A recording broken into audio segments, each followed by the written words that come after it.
It's been about 2 weeks since Shirou arrived in the city, and he's already become one of the most popular gatherers around. His goods are always top tier and sell out fast, earning him a solid reputation as the city's best collector. Clients now specifically request him for jobs, knowing they'll get great quality at a fair price. One afternoon, Shirou returns to the guild carrying a fresh batch of magic mushrooms he gathered from Mike Tyson's territory. The Beastman clerk examines them carefully. After all, Mike's known for going wild if anyone dares offer subpar mushrooms. But with Shirou, there's never an issue. His supplies are always first rate.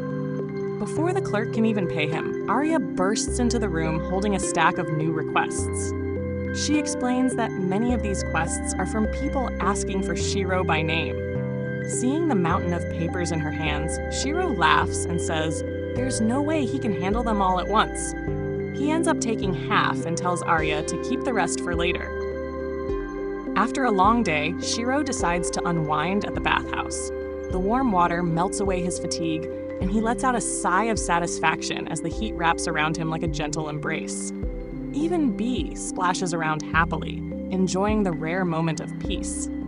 Shirou remembers how filthy the baths used to be when he first arrived, but thanks to his water magic, he was able to purify and reuse clean, warm water, gifting everyone a more pleasant experience. His thoughts are interrupted when a silver-scaled lizardman named Klay steps into the bath. They greet each other, and Shirou asks why Clay's back so early since he's usually away on missions. Klay admits that his old wounds have been acting up, and soaking in the hot water helps ease the pain. Klay then mentions a rumor he's heard that Shirou used healing magic to cure a sick man from the slums. Shirou only smiles and says he simply copied a technique he'd seen before.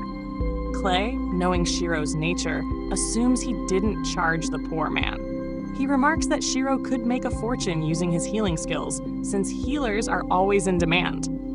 But Shirou wonders aloud if other healers would resent him for undercutting them. Klay laughs and asks if Shirou's received an invitation to rank up yet. Shirou shakes his head, saying he's content with how things are and doesn't want unnecessary attention. Klay warns him that staying humble might actually make him stand out more, and could earn him a few enemies who wouldn't hesitate to bring him down. With that advice, Klay leaves the bath. Later, Shirou returns to the counter, collects his payment, and snacks on some crackers while chatting with the receptionist. She asks again when he plans to raise his rank, but Shirou insists he's not ready yet. He still wants to improve his skills first. He knows higher ranks mean more money and prestige, but right now he enjoys his freedom and steady work. Just as he's about to head to his room, a messenger bursts into the guild hall, shouting that the city is under threat. Goblins are marching toward them. Instantly, the guild erupts into action. Warriors arm themselves, the guildmaster shouts orders, and the scout reports that only Klay is available among the high-ranking adventurers. Everyone else is out on missions. The guildmaster commands that all adventurers of rank D and above must join the defense. Shirou watches the chaos unfold, thinking it's not his concern since he's only rank F. But to his surprise, the guildmaster calls his name, asking for his help. He explains that the goblins are approaching from the western gate, and they'll need every capable hand to hold the line. The guild quickly realizes that their best shot at protecting the city is to stop the goblins before they even cross the bridge leading to the main gate. A unified roar of determination echoes through the hall as the warriors draw their weapons with excitement. Watching them, Shirou can't help but think that these guys are the kind of muscleheads who live for battle, while he's more of the calm type who'd rather sip matcha lattes with oat milk. Just then, 2 bulky adventurers beside him start mocking him, warning him to stay out of their way before he ends up flattened under their boots. Shirou's about to fire back with a joke when the guildmaster cuts in. The man, known as Grit, turns to Shirou and asks if he's the famed gatherer he's been hearing about. Apparently, word around the guild paints Shirou as some kind of prodigy, so Grit decides to test if the rumors are true. Impressed that Shirou doesn't seem intimidated by him, Grit wishes him luck before leaving him under the supervision of Moo, the small mouse-like girl, and taking the 2 brutes elsewhere. Moo apologizes to Shirou, explaining that F-ranked adventurers like him are rarely chosen for missions this dangerous. Still, she says, Grit must have seen potential in him to allow it. It's clear that this is Moo's first real combat mission, too. Her excitement quickly turns into terror. She trembles with fear, flinches at the sound of birds, and clings tightly to Shirou, begging him to protect her. Realizing that her panic might become a problem during the actual fight, Shirou gently tells her to calm down, since they haven't even spotted any enemies yet. He gives her a quick pep talk, telling her that her healing abilities will be crucial in saving lives, and that focusing on helping the injured is just as heroic as fighting on the front lines. His words manage to steady her nerves. She wipes her tears and runs back to the camp, ready to tend to the wounded. Shirou is surprised when he hears a familiar chuckle. It's Klay.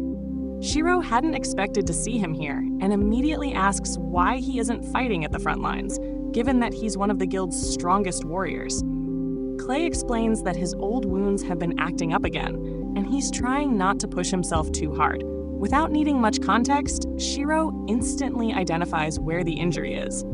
Klay raises an eyebrow, asking if Shirou thinks the scar came from him running away, since it's on his back. But Shirou shakes his head. He confidently says that Klay would never flee from a fight. He must have gotten that scar protecting someone dear to him. To Shirou, it's not a mark of shame, but one of bravery.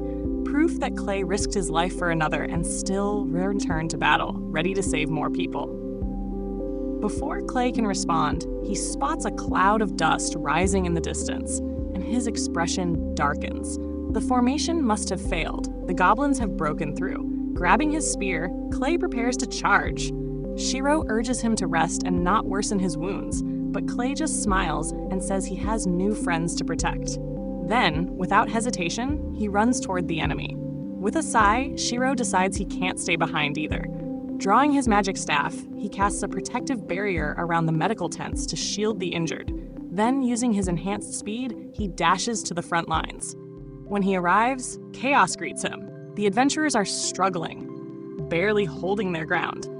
Even the two brutes who mocked him earlier are fighting hard, but despite their efforts, several goblins slip past their defenses and head straight for the city.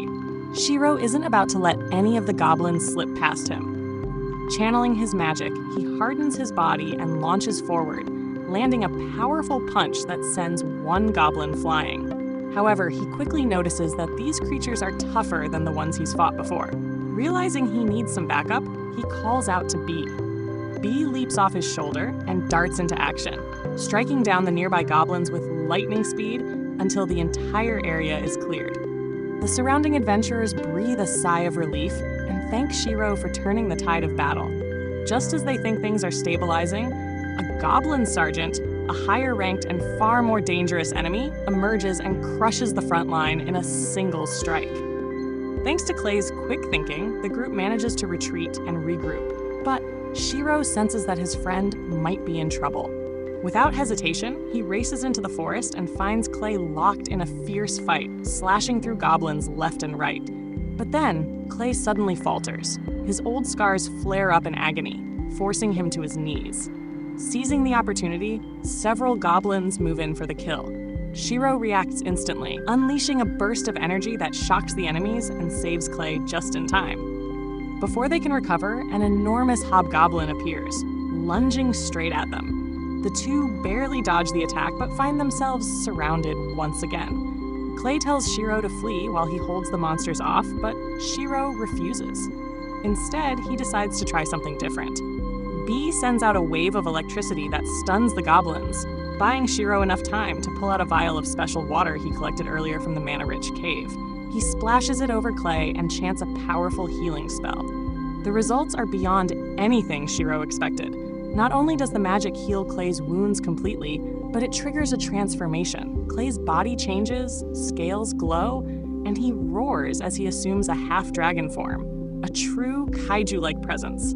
Empowered and unstoppable, he wipes out the remaining goblins with ease. When the storm finally settles, Klay stands victorious among the fallen enemies. The guildmaster arrives shortly after, thanking Shirou for his incredible assistance and promising that he'll be rewarded handsomely for his efforts. Later that evening, Klay visits Shirou's room, now back to his usual form. Curious, he asks what kind of water Shirou used on him. Shirou explains that it was pure mana water drawn from the lake of an ancient dragon's lair.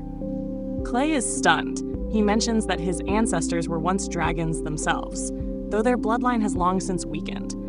Thanks to Shirou, he was able to tap into that lost power and awaken his draconic heritage, though he admits he's afraid to use it again. He worries that if he loses control, he might destroy everything around him. Shirou reassures him not to worry too much. But before he can continue, Klay grows serious and asks who Shirou truly is. After a long pause, Shirou decides to be honest. He reveals that he was reincarnated into this world after dying in another one. Klay is stunned, struggling to believe it. But after all he's seen, he simply nods, unable to deny the truth. The two part ways for the night. The next morning, Shirou wakes up early and takes a stroll through the city.